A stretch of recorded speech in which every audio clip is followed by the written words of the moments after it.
Shalom Ouvracha mes amis, on va continuer dans notre filet sur le Mashiach. Comment s'appelle le Mashiach? C'est quoi son nom? Ça c'est la première chose. Deuxième chose, qu'est-ce qu'il est censé venir faire dans ce monde-là? Et il y a dans Masechet Sanhedrin, des noms du Mashiach. Un, c'est marqué le Mashiach lui-même, même Milachon Menachem. Même Menachem. Après, Shi, Yach, Shi, Yud, Shin, c'est Shilo, Yud, Yinon, Chet, Hanania. D'accord? Et ça, c'est ce qui est marqué dans Masechet Sanhedrin Daf Tzadik Chet. Dans le Midrash Rabbah Nun Aleph, il est rajouté encore plusieurs noms. Il y en a qui disent Hashem Shemo. Hashem Shemo, ça veut dire le nom de Dieu. Kaniri, il a aussi le nom de Dieu. Il y en a qui disent Tzemach Shemo. Tzemach, c'est aussi le nom du Mashiach. Il y en a qui rajoutent, qui disent Nehira Shemo. Nehira, ça voudrait dire le mot clarté. Ça, c'est ce qui est marqué donc dans le Midrash Rabbah. Il y a encore un autre sefer qui s'appelle le Kolbo, qui est d'un contemporain déjà, et qui dit que le nom du Mashiach, il a 8 noms. Alors, il l'a mentionné, il a rappelé tous les noms qu'on a parlé avant, et il rajoute, il dit Yinon, Tzemach, Pele, Yoetz, Mashiach aussi, El, Gibor, Avi, Rad et Shalom.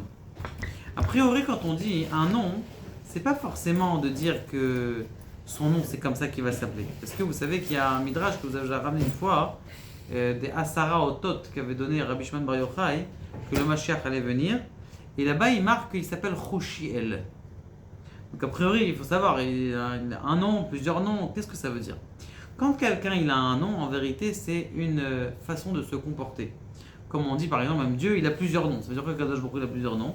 Ça veut dire que Dieu, il a plusieurs façons de se comporter. Quand on mentionne dans la Torah le nom de Yud Kevavke, c'est que sa mention, c'est que il va, il sera, il a été, c'est celui qui fait exister.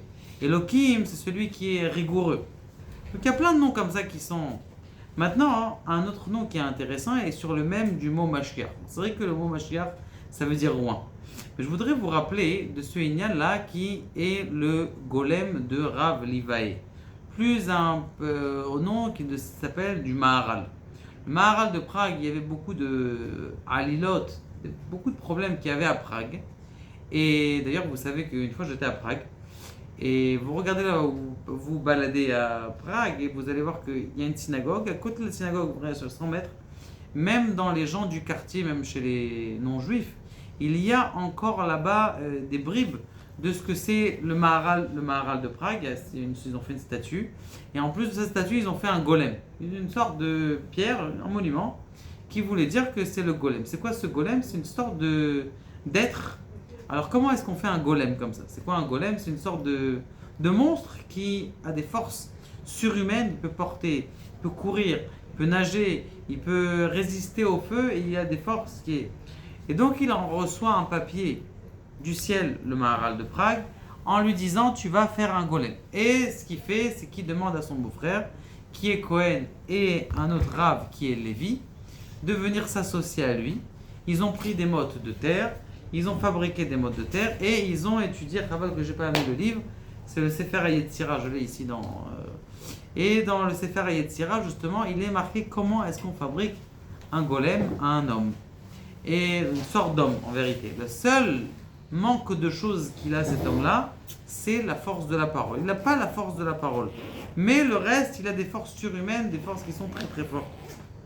Et donc, qu'est-ce qu'ils ont fait? Chacun, Rav Livae, donc le Maharal, il a donné au Cohen déjà de faire le tour, 7 fois le tour de cette motte de terre qu'il a fabriquée, une sorte de mannequin qu'il a fabriqué. Ils ont fait 7 tours autour de lui. Et puis après, il y a le Lévi qui a fait ça. Il a fait 7 tours en disant des paroles. Et après, Israël, donc c'était le Rav Livae lui-même qui finit, et qui lui dit Hashem sefatay tiftach hofi agit teilatecha, et qui lui donne la possibilité de commencer à vivre. Et il ouvre les yeux. Ils lui ont posé la question, ok, on va maintenant le dissimuler, parce qu'il a un visage d'homme, il a un visage d'être, mais tout le monde va croire que c'est... D'où on va savoir? Comment est-ce qu'on va lui donner un nom? Ils ont pris des habits, ils l'ont habillé.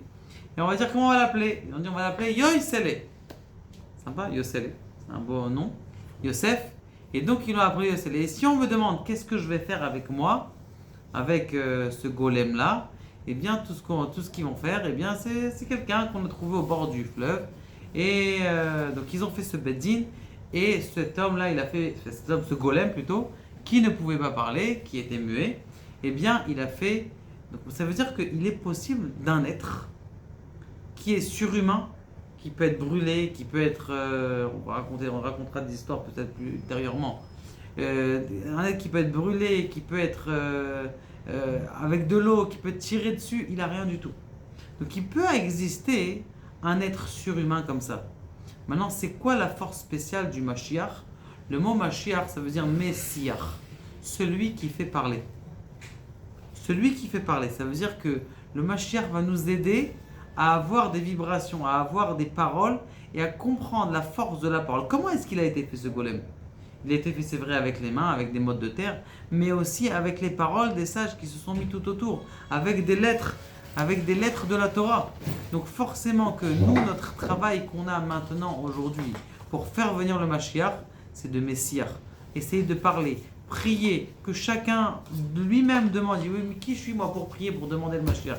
Qui me dit que je vais... La prière de chacun, c'est comme une armure.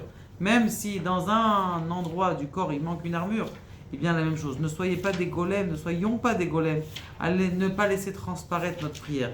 Et que Be'ezrat Hashem, ce Mashiach, il aura une force surhumaine, il pourra se battre, mais sa force, ça sera qu'il nous fera prier et que lui-même priera à Kadosh Baruch Hu pour une rédemption et une paix dans le monde. Baruch Adonai, Le'olam Amen.